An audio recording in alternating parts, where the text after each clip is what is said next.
और यही चीज आपको स्कूल के बाद की शिक्षा में भी देखने को मिलती है। कोई आएगा और आपको बताएगा कि बेटा मेरे पास आओ और आईआईटी की तैयारी करो, नीट की तैयारी करो, यूपीएससी की तैयारी करो, और वो भी 1-2 साल नहीं, कम से कम 8-10 साल। तो पॉलिटिशियन को ये जरूरी हो जाता है कि अगर घोटाला ज्यादा से ज्यादा और काम कम से कम करना है तो जनता को शिक्षित रखना बहुत जरूरी है। तभी तो उन्हें बस एक मंदिर पकड़ा दो और वो आपको एक महान व्यक्ति समझने लगेगी। नेताजी कितने अच्छे आदमी हैं, हमारे भलाई के लिए काम करते हैं। और ये सिर्फ कस्टमर्स की बात थोड़ी है, मजदूर भी तो इसी व्यवस्था से मिलने हैं उनको। और अभी तो मैं एनवायरमेंट एक्सप्लॉयटेशन की बात कर ही नहीं रहा, जो ये कंपनीज करती हैं, और उन्हें रोकने वाला भी कोई नहीं होता। वरना और भी राज खुलेंगे इस महान शिक्षा व्यवस्था के अच्छे दुष्परिणामों के बारे में। हमारा एजुकेशन सिस्टम टेंचो के प्रिंसिपल्स को कभी अडॉप्ट नहीं करने वाला। किसी महापुरुष ने कहा है कि कामयाब होने के लिए नहीं, काबिल होने के लिए पढ़ो। लेकिन सर मतलब भी तो समझ में आना चाहिए, ऐसे किताबी डेफिनेशन रट के क्या फायदा। अरे फ्यूचर से इतना डरेगा तो क्या खाक जिएगा, और फोकस कहाँ करेगा आज में। आप खुद ही सोचिए, मूवी को रिलीज हुए कितने साल हो गए हैं, कितने सारे लोगों ने मूवी को देखा, लेकिन हुआ क्या, बदला क्या? कुछ नहीं, लिटरली कुछ नहीं। और यहाँ तक कि आज भी इसमें दूर दूर तक किसी भी बदलाव के कोई लक्षण नहीं दिखाई दे रहे हैं। क्यों? आखिर क्यों? हजारों कमियां होने के बावजूद, हर तरीके से फेल हो जाने के बावजूद, क्यों किसी को प्रॉब्लम नहीं होती एजुकेशन सिस्टम से? क्यों कोई आवाज नहीं उठाता इसके खिलाफ? और क्यों आगे आने वाले कई सालों, यहाँ तक कि दशकों तक भी इसमें किसी भी सुधार की कोई संभावना नहीं है? इसके लिए मेनली 3 लोग जिम्मेदार हैं। ये 3 लोग, ये लोग कभी नहीं चाहेंगे कि एजुकेशन सिस्टम में कोई भी बदलाव हो, कोई भी सुधार हो, एजुकेशन थोड़ा भी इफेक्टिव बने। क्योंकि अगर एजुकेशन इफेक्टिव बन गया तो इनके स्वार्थ की पूर्ति के बीच अड़चने आने लगेंगी, ये लोगों पर राज नहीं कर पाएंगे, और चूंकि इसकी वजह से इनके ये सब नुकसान होने लगेंगे, इसलिए कभी चाहेंगे ही नहीं कि एजुकेशन कभी भी ठीक हो। तो चलिए इस वीडियो में जानते हैं इन तीनों लोगों के बारे में और इनके स्वार्थ के बारे में गहराई से।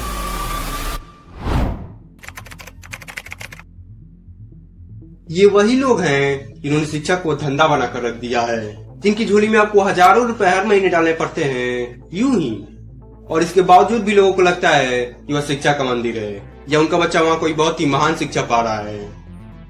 काश ऐसा होता। तो आखिर ये क्यों नहीं चाहेंगे कि एजुकेशन सिस्टम अपग्रेड हो, शिक्षा इफेक्टिव बने, बच्चों को असली चीजें सीखने को मिले? अच्छा एक बात बताइए, अगर आप एक कसाई की दुकान पर जाएंगे और उसको बोलेंगे कि तुम यह काम क्यों करते हो, जानवरों को क्यों काटते हो, कितनी गलत बात है, कोई अच्छा काम क्यों नहीं करते, तो आपको क्या लगता है कि वो आपकी बात मान जाएगा? सबसे पहले तो आपको भगाएगा वहाँ से, कहेगा हैं मेरे से गलत बोलता है, ये नहीं रहेगा तो मैं खाऊंगा क्या? बस यही बात उन पर भी लागू होती है। ये अगर लोगों को सही और असली शिक्षा मिलने लगी तो इनके 2 कौड़ी की शिक्षा की क्या जरूरत रह जाएगी? लोग क्यों देंगे महीने के हजारों रुपए सिर्फ एक बच्चे की फीस के रूप में ऐसी फालतू चीज के लिए? तो जब असली शिक्षा के उजाले के ये परिणाम होंगे तो ये क्यों न रखे बच्चों को अंधेरे में? क्यों लाए वो शिक्षा में बदलाव? और अगर कोई लाने की कोशिश भी करे तो क्यों न रोके उसे? आफ्टर ऑल बात तो उनके धंधे पर आ जाएगी। और अब मूवी में ही देख लीजिए ना कि कैसे अपनी सही जगह पा लेने के बाद, अपना पैशन ढूंढ लेने के बाद, कैसे फरहान ने इंजीनियरिंग छोड़ दी और अपने रास्ते चला गया। और वैसे ही जब शिक्षा असली और इफेक्टिव हो जाएगी, कुछ नहीं तो कम से कम आधे बच्चे तो वैसे ही इन सब चीजों को छोड़कर अपने रास्ते निकल जाएंगे। और यही शिक्षा का असली काम भी होता है कि जितनी जल्दी हो सके एक बच्चे को जागरूक करे और अपने जीवन का लक्ष्य चुनने और उस राह पर आगे बढ़ने में सहायता करे। लेकिन ये चीज तो आज के एजुकेशन सिस्टम के बिल्कुल अपोजिट है। आज के एजुकेशन इंस्टीट्यूशंस का one of the primary goal है बच्चों को जितनी देर हो सके उतनी देर रोक कर रखना, तभी तो उनसे ज्यादा से ज्यादा पैसे निचोड़ा जा सकता है। आप देखते नहीं क्या कैसे स्कूल में आपको किसी भी और चीज को एक्सप्लोर करने का थोड़ा भी समय या मौका दिया जाता है? नहीं ना, कभी दिया भी नहीं जाएगा। जब तक आपसे 1 भी रुपया निचोड़ने की पोटेंशियल बची हुई है, तब तक आप बस ये समझ लीजिए कि आपको चारों तरफ से बांध कर रखा जाएगा। और यही चीज आपको स्कूल के बाद की शिक्षा में भी देखने को मिलती है। कोई आएगा और आपको बताएगा कि बेटा मेरे पास आओ और आईआईटी की तैयारी करो, नीट की तैयारी करो, यूपीएससी की तैयारी करो, और वो भी 1-2 साल नहीं, कम से कम 8-10 साल। तो आपको दिख नहीं रहा कि आपके साथ क्या हो रहा है? डॉक्टर के बाद दुनिया के सबसे ज्यादा जिम्मेदार लोग अपनी जिम्मेदारी छोड़कर आपके साथ कैसा खेल खेल रहे हैं। और यह दुनिया का एक नियम है कि हर वक्त आगे बढ़ती रहती है, हर समय बदलाव होते रहते हैं और इसीलिए दुनिया की हर चीज समय के साथ बेहतर होती जाती है। लेकिन शिक्षा ही एक लौती चीज है, खास करके भारत में, कि वह साल छोड़ो, दशक छोड़ो, शताब्दियों तक नहीं बदली। आज भी लगभग वैसे की वैसे ही है जब पहली बार बनाई गई थी तब थी। 1853 में भारत में जो पहली ट्रेन चलाई गई थी वह ऐसी दिखती थी और आज भारत में ट्रेनें ऐसी दिखती हैं। कितना बदलाव हो गया, कितने इम्प्रूवमेंट हो गए हैं। और वहीं इसके पहले की बनाई गई शिक्षा व्यवस्था जो कि 1835 में बनाई गई थी, बहुत हद तक आज भी बिल्कुल वैसी की वैसी ही है। मजदूर तैयार करने वाली, बस वो मजदूर कोट वोट में दिखते हैं। और ये एक तरह से जरूरी भी है यार, क्योंकि अगर आपको शिक्षा को मोनेटाइज करनी है तो पहली बात तो ये पॉसिबल नहीं है, या कम से कम आप इससे बहुत ज्यादा पैसे तो नहीं कमा सकते हैं, क्योंकि वो इसके लिए होते ही नहीं। शिक्षा पैसे कमाने के लिए थोड़ी होती है। तो ये बिल्कुल जरूरी हो जाता है कि आप नकली शिक्षा दो, क्योंकि उसी से आप पैसे कमा सकते हैं। और नकली शिक्षा में इम्प्रूवमेंट की कोई जरूरत ही नहीं होती। कौन सा आपको लोगों को शिक्षित करना है, पैसे ही कमाने हैं, वो तो इसी व्यवस्था से आराम से हो सकता है। तो क्यों लाई जाए नई और बेहतर शिक्षा व्यवस्था। तो भाई बात कुल मिला कर यही है कि स्कूल्स पहली बात तो शिक्षा को शिक्षा बनाएंगे नहीं, और अगर कोई बनाने की कोशिश भी करे तो उसे बनाने नहीं देंगे, क्योंकि कोई अपने धंधे पर कोई आज थोड़ी आने देता है, भले ही वह कितना भी घटिया हो। सबसे पावरफुल ये सबसे बेईमान। भाई क्या नहीं है इनके पास, पैसा, ताकत, सिस्टम सब कुछ तो है, लेकिन फिर भी होने वाला नहीं बदलाव इनके हाथों।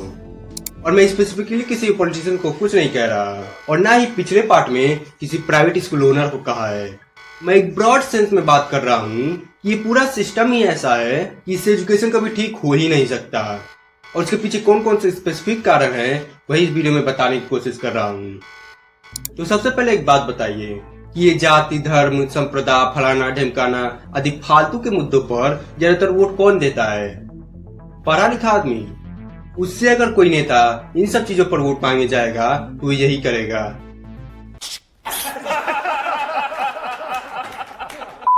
तो इन सब चीजों पर वोट वही लोग देंगे जो या तो अनपढ़ हैं या गरीब। एक पढ़ा लिखा आदमी कभी भी इन सब मुद्दों पर अपना वोट नहीं देने वाला। तो अगर लोगों से काम के मुद्दों को छोड़कर इन सब फालतू के मुद्दों पर वोट बटोरना है तो जनता का कैसा होना जरूरी है? अशिक्षित, अनपढ़, गरीब, तभी तो वो इन सब मुद्दों पर वोट देंगे। तो अब बताइए कि जब लोगों को अशिक्षित रखने में पॉलिटिशियंस का ज्यादा फायदा है, क्योंकि तभी उन्हें बिना कोई काम किए सुविधाएं मिलती रहेगी, तो ये क्यों करेंगे शिक्षा व्यवस्था को ठीक? क्यों लाएंगे एजुकेशनल रिफॉर्म? बताइए। आप देखते नहीं क्या सरकारी स्कूलों की हालत? वो तो प्राइवेट स्कूलों ने थोड़ी बहुत शिक्षा बचा कर रखी हुई है, वरना ये लोग तो भारत को बुरुंडी कब का बना चुके होते। और आपने ये भी देखा होगा कि आदमी जितना ज्यादा गरीब और अशिक्षित होता है वो उतना ज्यादा झुका होता है इन पॉलिटिशियंस के सामने। एक पढ़ा लिखा और जागरूक आदमी मजाल है कि उनके सामने सर झुकाकर बात करे, लेकिन वही गरीब आदमी करता है, अशिक्षित आदमी करता है। तो एक और बड़ा फायदा हो जाता है अशिक्षित जनता का कि पहले तो वो बिना किसी काबिलियत के आपको गद्दी पर चढ़ाएगी और उसके बाद आपके सामने सर झुका के भी रहेगी, कोई सवाल नहीं पूछेगी। मतलब पूरे मजे ही मजे। और यहाँ एक बात ये भी आती है कि एक पढ़ा लिखा समाज हमेशा तथ्यों पर चलता है, ना कि मान्यता, रूढ़िवादी या पसंद पर। और भारत की एक बहुत बड़ी बदनसीबी है कि यहाँ पर ज्यादातर लोग ऐसे ही हैं, रूढ़िवादी, अंधविश्वासी और पसंद के बेसिस पर वोट देने वाले। जैसे कि एक एग्जाम्पल देता हूँ। आज के समय में भारत का दक्षिणी हिस्सा ज्यादा शिक्षित है उत्तरी हिस्से के मुकाबले, और इसीलिए हमें ये देखने को मिलता है कि वहाँ के लोग हर चीज में बहुत ज्यादा आगे हैं उत्तर भारत के लोगों के कंपैरिजन में। भारत की जीडीपी में कौन ज्यादा कंट्रीब्यूशन देता है? साउथ। ज्यादा टूरिस्ट अट्रैक्शन साइट्स कहाँ है? साउथ में। पॉपुलेशन को कंट्रोल करने में कौन ज्यादा सफल रहा है? साउथ। और ऐसे ही सैकड़ों और भी चीजें हैं जिनमें साउथ बहुत ज्यादा आगे है नॉर्थ के कंपैरिजन में। तो आखिर ये सब हुआ कैसे? साउथ में ऐसी क्या खास बात हो गई कि वो इतना समृद्ध हो गया औरों के मुकाबले? एजुकेशन, शिक्षा। साउथ इंडिया ने शिक्षा पर ज्यादा ध्यान दिया है पिछले कुछ दशकों में औरों के मुकाबले, और इसी की वजह से वो इतना आगे बढ़ पाया। तो आप देख रहे हैं कि जनता के शिक्षित हो जाने पर डेवलपमेंट कितनी तेजी से होता है। और ये डेवलपमेंट कराएगा कौन? Of course politicians. जब जनता शिक्षित होगी, जागरूक होगी, तो वो तो डेवलपमेंट मांगेगी ही। पॉलिटिशियन को मजबूर होकर देना भी पड़ेगा, वरना गद्दी चली जाएगी, पावर चली जाएगी। तो पॉलिटिशियन को ये जरूरी हो जाता है कि अगर घोटाला ज्यादा से ज्यादा और काम कम से कम करना है तो जनता को अशिक्षित रखना बहुत जरूरी है। तभी तो उन्हें बस एक मंदिर पकड़ा दो और वो आपको एक महान व्यक्ति समझने लगेगी। नेताजी कितने अच्छे आदमी हैं, हमारे भलाई के लिए काम करते हैं। भले ही बंदा झोपड़ी में रहता हो, भले ही घर में बिजली पानी की सप्लाई न हो, भले ही उसके बच्चों की शिक्षा के लिए सरकारी स्कूल अच्छे न हो, लेकिन उसके लिए डेवलपमेंट का मतलब क्या होगा कि नेताजी ने मंदिर बनवा दिया। गरीब आदमी वैसे ही गरीब थोड़ी रहता है, उसे गरीब बनाकर रखा जाता है ताकि ऊपर बैठे लोगों के स्वार्थ पूरे होते रहें। आज इंडिया में जितनी इनकम और वेल्थ इनक्वालिटी है उतनी शायद पूरे हिस्ट्री में कभी नहीं रही होगी। आजकल जैसे गरीब आदमी और गरीब होता जा रहा है और अमीर आदमी और अमीर, और ये डिफरेंस हमेशा ही ऐसा बना रहे, उसके लिए लोगों का शिक्षित रहना बहुत जरूरी है। कैसे बताता हूँ। आजकल लगभग जो 70 से 80% मिलियनर बिलियनर बन रहे हैं वो कैसे बन रहे हैं? अच्छा काम करके, समाज में अच्छी चीजें फैला के। ये लोग ज्यादातर घटिया चीजें या खराब काम करके ही इतना पैसा बटोर पा रहे हैं। आप देखते नहीं क्या कि कैसे आजकल सपने बेचने वाले लोगों की कंपनियां यूनिकॉर्न बन रही हैं। जुआ सट्टा खिलाने वाली एप्स करोड़ों रुपए देने का दम कर रही हैं अपनी एडवर्टाइजमेंट्स के लिए। ये एक नंबर की फालतू काम करने वाली एप्स को करोड़ों की फंडिंग मिल जा रही है और ये लिस्ट कभी खत्म नहीं होने वाली। तो ये लोग चाहेंगे क्या कि जनता असल मायनों में शिक्षित हो, जागरूक हो? अजी घंटा। अगर हमारा समाज एक अच्छा समाज बन गया शिक्षा की वजह से, तो इस कोचिंग इंडस्ट्री का क्या होगा? ये जुआ सट्टा सिगरेट पान मसाला इन सब इंडस्ट्रीज का क्या होगा? इन्हें कस्टमर्स कहाँ से मिलेंगे? क्योंकि एक जागरूक व्यक्ति तो इनका ग्राहक बनेगा नहीं। और ये तो मैंने उन सब चीजों की बात की जिसे समाज कम से कम बुरी चीज मानता है। अभी कितनी सारी ऐसी चीजें हैं जो एक्चुअल में बुरी हैं, लेकिन चंद समाज में उसे नॉर्मल माना जाता है। जैसे कि अगर मैं आपसे एक सवाल पूछूं, जब आप पैसे कमाने लगोगे तो आप क्या क्या करोगे? तो आप में से ज्यादातर लोग यही बोलोगे ना कि मैं एक अच्छा घर खरीदूंगा, अच्छी गाड़ी खरीदूंगा। बस यहीं पर गौर कीजिए, ये गाड़ी कहाँ से आई? कहाँ से आई ये गाड़ी? ये किसने कह दिया जब आप कमाने लगोगे तो आपके पास एक गाड़ी यानी 4 व्हीलर होनी ही चाहिए? क्यों होनी चाहिए? क्या जरूरत है? और अभी आपको ये लग रहा होगा कि हैं ये गाड़ी को लेकर इतना क्यों भड़क रहा है? वो तो अच्छी बात है ना कि किसी के पास गाड़ी है। आपको ऐसा इसलिए लग रहा है क्योंकि आपके दिमाग में ये भरा गया है कि एक इंसान तभी सक्सेसफुल माना जाएगा जब वो एक 4 व्हीलर ओन करेगा, और वो भी महंगी वाली। और ये किया किसने है? कैपिटलिस्ट ने। वो लोग जो ऑटोमोबाइल कंपनीज ओन करते हैं, क्योंकि तभी तो आप उनकी गाड़ियां खरीदेंगे। और मैं ये नहीं कह रहा कि गाड़ी नहीं खरीदनी चाहिए, लेकिन आप सोचो ना कि अभी आप 16, 18, 20 साल के हो, आपको दूर दूर तक नहीं पता कि आपको गाड़ी चाहिए किस लिए, जरूरत क्या है, लेकिन आपके दिमाग में ये चीज अभी से बैठ गई है कि मैं बड़ा होकर गाड़ी खरीदूंगा। किसने किया ये? और इसी तरह आपके जीवन में ऐसी हजारों चीजें हैं जिनकी जरूरत एक्चुअल में आपको है नहीं, लेकिन फिर भी आपको एडवर्टाइजमेंट दिखा दिखाकर उन सब चीजों को खरीदने पर मजबूर किया जाता है सबकॉन्शियसली। तो अगर समाज में असली शिक्षा मिलने लगी, लोग जागरूक होने लगे, तो लगभग आधे से ज्यादा बिजनेसेस सिर्फ भारत में ही नहीं पूरी दुनिया में जहाँ जहाँ शिक्षा पहुंचेगी पूरी की पूरी ठप हो जाएंगी। और इसीलिए कैपिटलिस्ट जो इन कंपनीज के ओनर्स हैं, वो ये कभी नहीं चाहेंगे देश में शिक्षा व्यवस्था ठीक हो, उसमें कोई बदलाव हो, इतना सा भी नहीं। और ये सिर्फ कस्टमर्स की बात थोड़ी है, मजदूर भी तो इसी व्यवस्था से मिलने हैं उनको। ऐसा थोड़ी है कि ये शिक्षा व्यवस्था सिर्फ लोगों को गुमराह करके उन्हें असली चीजें सीखने से रोक रही है, और इसकी वजह से ये लोग अपना माल उन्हें बेच पा रहे हैं। उनकी फैक्ट्रीज या कंपनीज में जो वर्कर्स इस माल को तैयार कर रहे हैं, वो भी तो इसी व्यवस्था की देन है। वरना एक ईमानदार और जागरूक आदमी इन सब घटिया कंपनीज के लिए काम क्यों करेगा? बिल्कुल नहीं। तो अगर कस्टमर के साथ साथ बढ़िया लेबरर्स प्रोवाइड कर ही रही है शिक्षा व्यवस्था जिसमें वो माहिर है, तो एक कैपिटलिस्ट या इंडस्ट्रियलिस्ट क्यों चाहेंगे कि ये चीज बदले?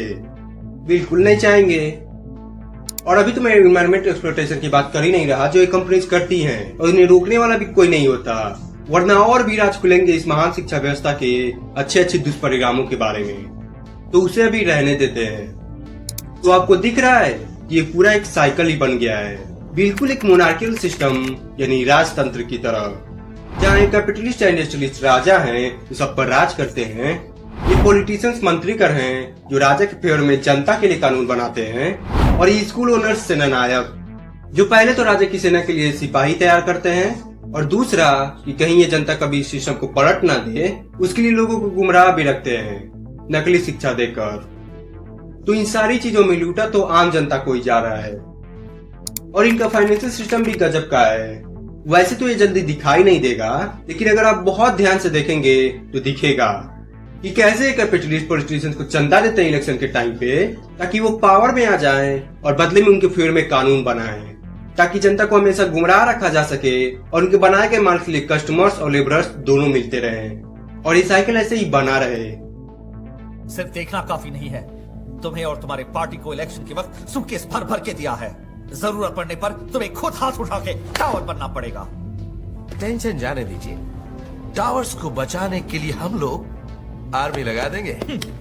तुम जैसे पब्लिक को मनाते हो, मुझे नहीं मना पाओगे। आज से 1 हफ्ता, तब तक सब कुछ ठीक होना चाहिए।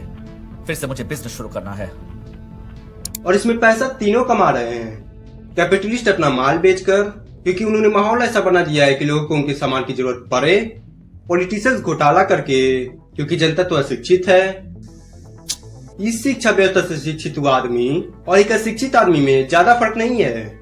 बस यही है कि वह शिक्षित आदमी थोड़ा ज्यादा पैसे कमा पाता है उस शिक्षित व्यक्ति के मुकाबले, बस ज्यादा फर्क नहीं है। तो पॉलिटिशियंस घोटाला करके और ये स्कूल ओनर्स मोटी मोटी फीस चार्ज करके पैसा कमा रहे हैं।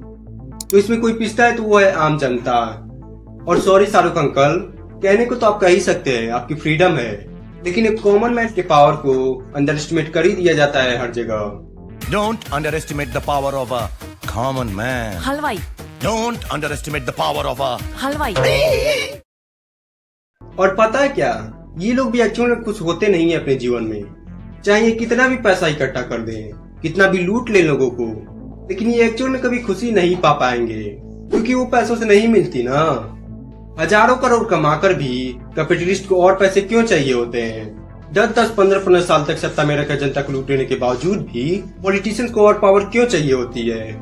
महीने के 50-50 लाख तक कमाने के बावजूद प्राइवेट स्कूल ओनर्स फीस कम क्यों नहीं करते? उन्हें संतुष्टि क्यों नहीं मिलती? क्योंकि जो संतुष्टि चाहिए होती है कि इंसान को अपने जीवन में, वो इन सब चीजों से नहीं मिल सकती, पैसों से नहीं मिल सकती, और इसीलिए ये भी अपने जीवन में खुश नहीं रह पाते।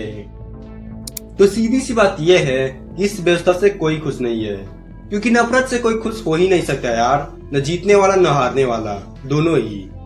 तो जरूरत है एक रिफॉर्म की, एक रिवॉल्यूशन की, जो कब आएगा ये तो पता नहीं, लेकिन आएगा जरूर। और इतिहास गवाह है कि जब जब असुरों के अत्याचार बढ़े हैं, तब तब भगवान ने उनका संहार करने के लिए धरती पर अवतार लिया है, और ये लोग असुर से कुछ कम नहीं।